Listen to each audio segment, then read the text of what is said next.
Bismillahirrahmanirrahim. Assalamualaikum warahmatullahi wabarakatuh. Selamat pagi teman-teman. Semoga dalam lindungan Allah Subhanahu wa taala. Sebelum saya menyampaikan presentasi, perkenalkan saya Aisyah Wahyu Istiqomah dan ini Mbak Utami Ningsih. Di sini kami akan menyampaikan diskusi kami yang kami bahas.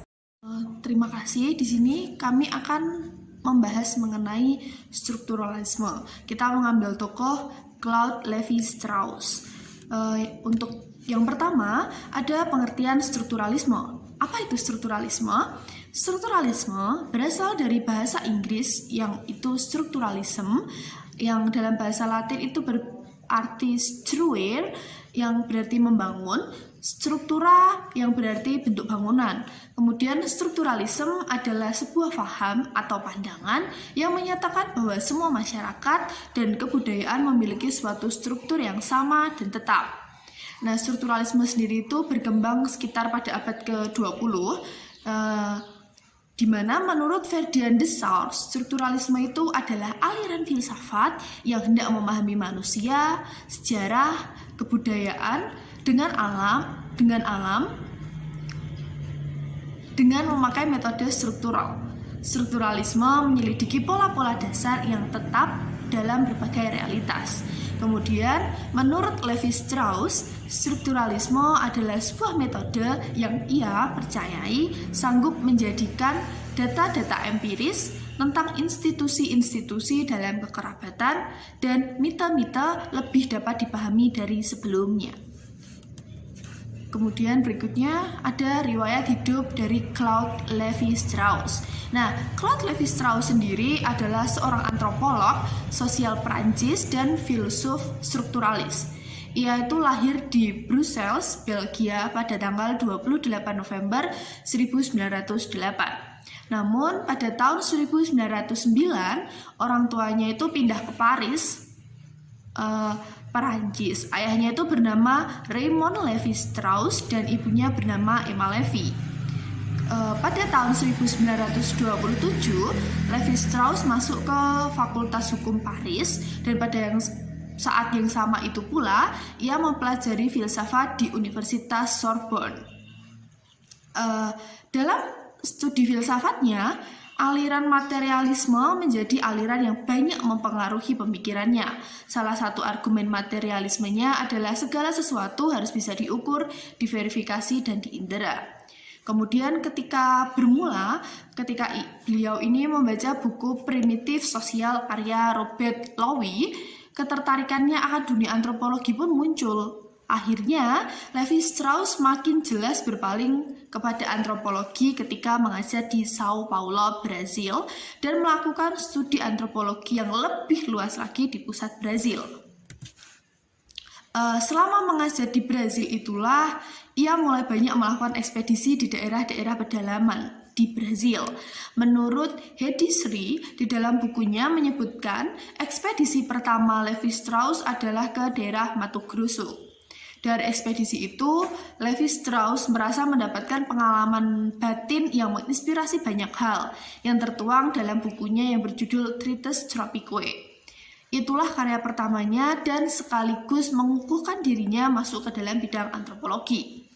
Kemudian pada tahun 1947, ia kembali ke Perancis dan pada tahun berikutnya ia diangkat sebagai Maître de Recherche selama beberapa bulan di CNRS atau Centre National de la Recherche Scientifique atau Pusat Penelitian Ilmiah Nasional.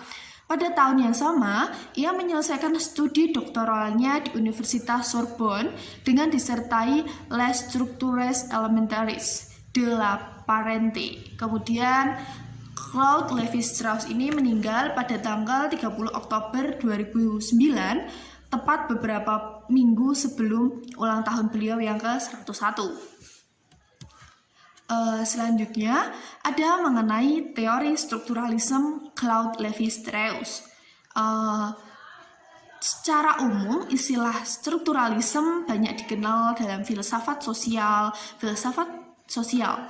Filsafat Eropa modern sering menyebut bahwa strukturalisme adalah sebuah fenomena sosial. Lebih lanjut dikatakan bahwa fenomena itu tidak peduli seberapa dangkal beragam wujudnya. Strukturalisme Levi-Strauss ini sangat berkaitan erat dengan masalah antropologi budaya dan yang digunakan untuk memahami dan menjelaskan fenomena-fenomena dalam kebudayaan.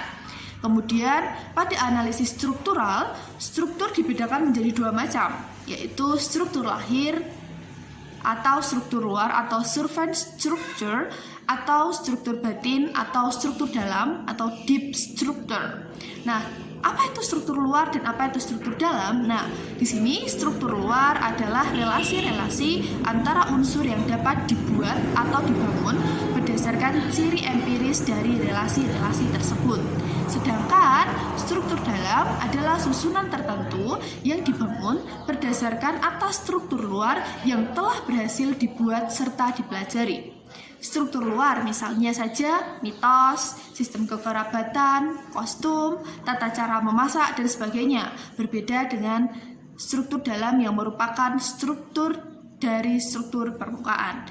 Mungkin itu yang dapat saya sampaikan. Selanjutnya akan disampaikan oleh teman saya. Terima kasih. Nah, di sini saya akan menyampaikan tentang teori strukturalisme Claude Levi-Strauss. Dengan mengkaji mitos Levi-Strauss dengan menggunakan paradigma struktural dapat mengungkapkan logika yang ada di balik mitos-mitos yang nampak dari struktural luar tersebut. Logika dari tersebut terwujud dari aktivitas kehidupan sehari-hari manusia. Levi-Strauss memberikan perhatian terhadap mitos yang terkandung dalam setiap dongeng baik secara bulat maupun menurutnya mitos adalah naratif sendiri, khususnya yang berkaitan dengan aspek-aspek kebudayaan tertentu. Pada dasarnya mitos merupakan pesan kultural terhadap anggota masyarakat. Strukturalisme Levi-Strauss tidak lain adalah dongeng. Mitos dalam konteks Levi-Strauss sebagaimana dinyatakan dalam bukunya yang terkenal Struktural Antropologi. Struktur bukanlah representasi atau substitusi realitas. Struktur dengan demikian adalah realitas empiris itu sendiri yang ditampilkan sebagai organisasi logis yang disebut sebagai isi. Menurut Levi-Strauss, sebuah mitos selalu terkait dengan masa lalu. Nilai intrinsik dalam mitos yang ditaksir terjadi pada waktu tertentu juga membentuk sebuah struktur yang permanen. Struktur ini terkait dengan masa lalu, masa kini, dan masa yang akan datang. Mitos berhubungan urutan kejadian yang kepentingannya terletak pada kejadian-kejadian itu sendiri dan detail yang menyertainya. Dengan demikian mitos selalu terbuka untuk digunakan ulang dan khususnya menyadarkan diri pada terjemahan.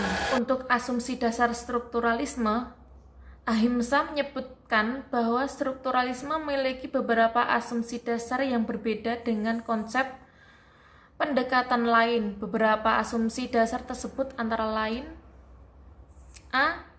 Dalam strukturalisme adalah anggapan bahwa upacara-upacara, sistem-sistem keberabatan dan perkawinan, pola tempat tinggal, pakaian, dan sebagainya secara formal semuanya dapat dikatakan sebagai bahasa-bahasa. B. Para penganut strukturalisme beranggapan bahwa dalam diri semua manusia terdapat kemampuan dasar yang diwariskan secara genetis, yaitu kemampuan structuring. Next. Untuk yang C, mengikuti pandangan de Saussure bahwa suatu istilah ditentukan maknanya oleh relasi-relasinya pada suatu titik waktu tertentu, yaitu secara sinkronis dengan istilah-istilah yang lain. Yang D, relasi-relasi yang ada pada struktur dalam dapat disederhanakan lagi menjadi oposisi berpasangan atau binary opposition. Keempat asumsi dasar ini merupakan ciri utama dalam pendekatan strukturalisme. Dengan demikian, dapat kita pahami juga bahwa strukturalisme Levi-Strauss menekankan pada aspek bahasa struktur. Bahasa mencerminkan struktur sosial masyarakat. Di samping itu, kebudayaan juga diyakini memiliki struktur sebagaimana yang dapat dalam bahasa yang digunakan dalam suatu masyarakat. Terima kasih. Wassalamualaikum warahmatullahi wabarakatuh.